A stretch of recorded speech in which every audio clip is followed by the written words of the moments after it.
Our focus today, the expiring war powers deadline and the collapse of Iran's latest diplomatic overture. We look at the legal and strategic fallout. From Neural Newscast, I am joined by Evelyn. And I'm here with Elise.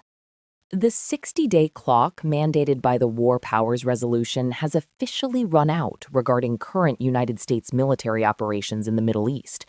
This deadline creates a complex legal landscape for the administration, which is now asserting that hostilities have technically terminated, despite a significant military presence remaining in theater. Evelyn, the distinction between active hostilities and a holding pattern is becoming increasingly thin as the deadline passes. It is a delicate legal maneuver. By claiming that hostilities have ended, the administration attempts to bypass the need for a fresh congressional authorization. However, the ground reality suggests a different story. While the official declaration says the guns are quiet, the strategic posture remains aggressive. This expiration coincides with a total breakdown in the diplomatic channel between Washington and Tehran. President-elect Trump has formally rejected a revised proposal from the Iranian government that sought to address nuclear enrichment levels and regional de-escalation. That rejection seems to be the final door closing on the current diplomatic cycle. The Iranian proposal was seen by some as a last-ditch effort to avoid further kinetic action before the full transition of power in the United States. By turning it down, the incoming administration is signaling a return to a maximum pressure framework that leaves very little room for negotiation. The architectural integrity of the previous diplomatic agreements has essentially been dismantled. The rejection was not just about the numbers or the enrichment percentages. It appears to be a broader refusal to engage with the current Iranian leadership structure. This has immediate consequences for the military theater. United States Central Command, or CENTCOM, is reportedly preparing for a renewed cycle of strikes. Intelligence suggests that planners are moving from a defensive or reactive posture to one that identifies proactive targets across Iranian-aligned infrastructure. We are looking at a situation where the expiration of a legal deadline is being met with an expansion of military contingency planning. CENTCOM's readiness suggests that the period of restraint may be ending. The logistical movements observed over the last 48 hours indicate a positioning of assets that favors long-range precision strikes. This isn't just a change in rhetoric. It's a change in the physical footprint of the fleet and air wings. Evelyn, this shift is also reflected in the recent messaging from the Israel Defense Forces. The IDF has issued a blunt assessment of the campaign so far. In their view, the military operations conducted to date will be considered a failure if they do not culminate in the total dismantlement of Iran's nuclear infrastructure.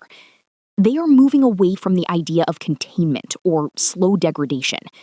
The Israeli military leadership is arguing that unless the nuclear capability is physically removed, the regional instability will only continue to regenerate. This raises the stakes for any upcoming United States strikes, as there will be immense pressure to ensure those targets are part of the mission profile.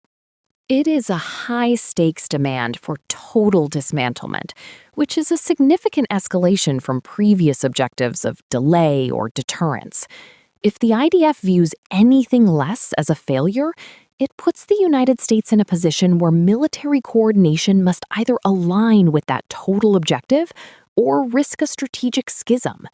This internal pressure is mounting just as the northern front is showing signs of renewed volatility. The ceasefire between Israel and Hezbollah in Lebanon is rapidly fraying. We have seen a marked increase in small-scale violations that threaten to pull both parties back into a full-scale conflict. The original terms of the agreement were built on a fragile set of assumptions about troop withdrawals and monitoring zones, many of which have not been fully realized. As the situation with Iran intensifies, Hezbollah appears to be testing the limits of the ceasefire, perhaps as a way to create a secondary pressure point. The erosion of that ceasefire adds another layer of complexity to the regional map. It is no longer just about the direct exchange between Washington and Tehran. It is about the entire network of regional actors reacting to the lack of a diplomatic path. While these external pressures build, there is a conspicuous silence coming from the heart of the Iranian regime itself. Supreme Leader Ali Khamenei has not been seen in a public or verifiable capacity for a significant period. Khamenei's absence is fueling intense speculation within intelligence circles. In a system where the Supreme Leader provides the ultimate theological and political direction, his visibility is a key indicator of stability. Without his public presence, the regime's decision-making process becomes opaque. It is unclear if the recent diplomatic proposal that Trump rejected came from a unified front or a fractured leadership trying to secure its own survival. The silence from Tehran is as loud as the military preparations we are seeing from CENTCOM. The combination of an expiring United States legal mandate, a rejected diplomatic olive branch, and a leadership vacuum in Tehran creates a highly volatile environment. We are entering a phase where the primary drivers are no longer negotiations, but the movement of hardware and the setting of hard military ultimatums. The IDF's insistence on nuclear dismantlement suggests that the window for a managed conflict is closing. And the clock is not just ticking in Washington. For the people on the ground in Lebanon and the wider region, the fraying ceasefire means the return of immediate physical danger. If the war powers deadline passing means the United States executive branch feels it has a free hand until the next challenge, we could see a very active month of May. The military momentum is clearly building toward a confrontation that many hoped the rejected proposal would have prevented.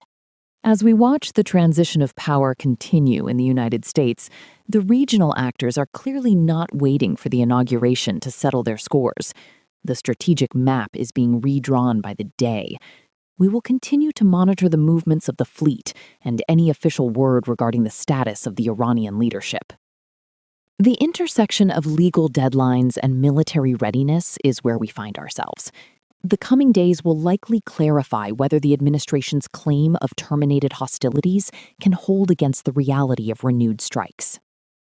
I'm with Evelyn. And I'm with Elise. Neural Newscast is AI-assisted, human-reviewed. View our AI transparency policy at neuralnewscast.com.